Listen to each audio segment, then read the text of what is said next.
approcher, la lumière est mon sauveur. Je ne crains rien.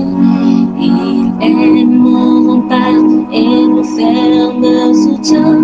De qui pourrais-je avoir peur? Shalom. Nous avons aujourd'hui la croquette biblique numéro 340 tirée de Job au chapitre 40, versets 1 et 2. Il y est écrit: L'Éternel, s'adressant à Job, dit: Celui qui dispute contre le Tout-Puissant est-il convaincu? Celui qui conteste avec Dieu a-t-il une réplique à faire? Comme vous le voyez, de fait, nous entrons dans le chapitre 40.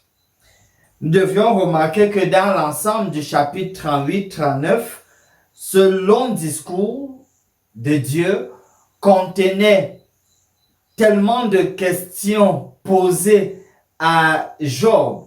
Le chapitre 39 d'où nous sortons, il y en avait 29 questions. Dieu est donc celui qui parle. Et à l'entame de ce chapitre 40, il pose une question bien difficile à Job, puisqu'il lui demande: celui qui conteste avec Dieu a-t-il une réplique à faire? Et à travers cette question, Dieu est en train de demander, parce que celui qui conteste, c'est celui qui pense que Dieu aurait dû faire les choses autrement. Est-ce que donc Job est prêt ici à se lever pour expliquer? Notons déjà qu'avant cette question-ci, Dieu a posé tellement de questions qui mettaient à nu l'ignorance et l'incapacité de Job à expliquer ou comprendre plein de choses dans la nature, dans l'univers. Et donc, lorsqu'ici, Dieu pose cette question, c'est pour savoir donc, est-ce que Job aurait quelque chose à dire?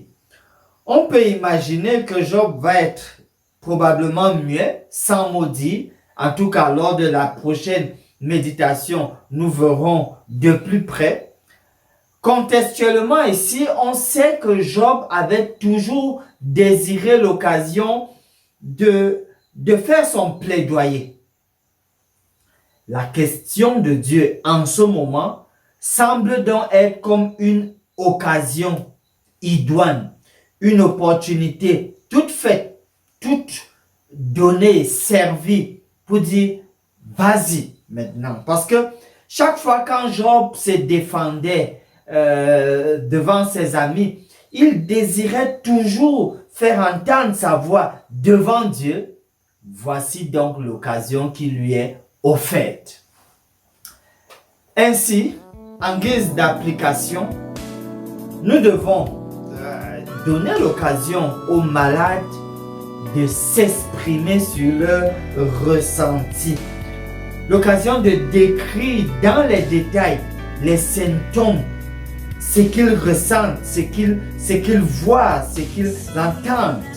Ils doivent en avoir l'occasion. Et donc le personnel médical gagnerait donc à prendre le temps nécessaire pour que les malades puissent décrire leur expérience, leur ressenti. Ce que Dieu fait ici nous rappelle donc en guise de promesse ce que lui-même il dit par ailleurs: venez et plaidons. Voilà l'occasion offerte à Job. Venez et plaidons.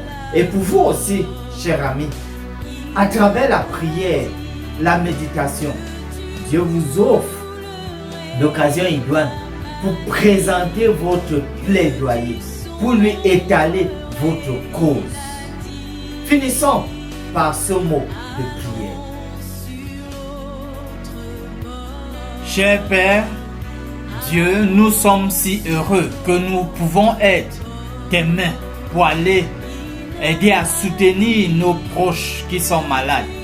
Nous te prions de bénir les efforts de nos personnels médicaux, de sorte qu'ils puissent être conduits par toi pour diagnostiquer correctement la maladie. Nous prions et demandons au nom précieux de Jésus notre Seigneur. Amen. Âme espère en l'Éternel, mon âme espère en l'Éternel, qu'un chant s'élève au Dieu du ciel, qu'un chant s'élève au Dieu du ciel, mon âme espère en l'Éternel, mon âme espère en l'Éternel.